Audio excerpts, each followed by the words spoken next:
ஜெயக்குமார் மரணத்தில் அரசியல் தலையீடுகள் இருப்பதாக சென்னையில் தமிழ்நாடு சத்திரிய நாடார் நிறுவன தலைவர் சந்திரன் ஜெயபால் தெரிவித்தார். தமிழ்நாடு சத்திரிய நாடார் இயக்கத்தினர் நெல்லை மாவட்ட காங்கிரஸ் தலைவர் ஜெயக்குமார் மரணம் தொடர்பாக குற்றவாளிகள் மீது நடவடிக்கைகள் எடுக்க வேண்டும் என்று காவல் தலைமை இயக்குநரை நேரில் சந்தித்து புகார் மனு அளித்தனர்.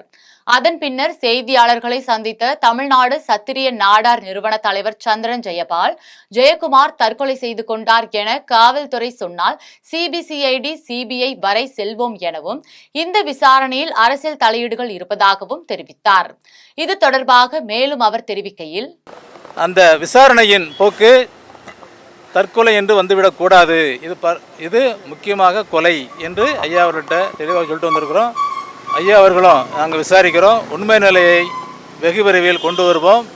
காரணம் என்னென்னா, ஐயா அவர்கள்ட்ட சில சந்தேகத்தை சொன்னேன். அரசியல் பின்னணி இருக்கக்கூடும் என்று நாங்கள் சந்தேகிக்கின்றோம். அதனால் உங்கள் முடிவு தெளிவாக இருக்க வேண்டும்.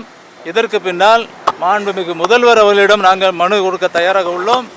காவல்துறை முடிவெடுக்க முடியவில்லை என்றால் சிபிசிஐடி விசாரணை வேண்டும் என்று முதல்வர் அவர்களிடம் கேட்க உள்ளோம். அதுவும் சரியான முடிவெடுக்கவில்லை என்றால் முதல்வர் அவர்களோடு தலையீடோடு சிபிஐ விசாரணை கண்டிப்பாக வேண்டும் என்று எங்கள் சமுதாயத்தின் சார்பில் சத்திரிய நாடார் இயக்கமும் மற்ற அனைத்து நாடார் அமைப்புகளின் சார்பாக ஐயா அவர்களை கேட்டுக்கொள்கிறோம். முதல்வர் அவர்களையும்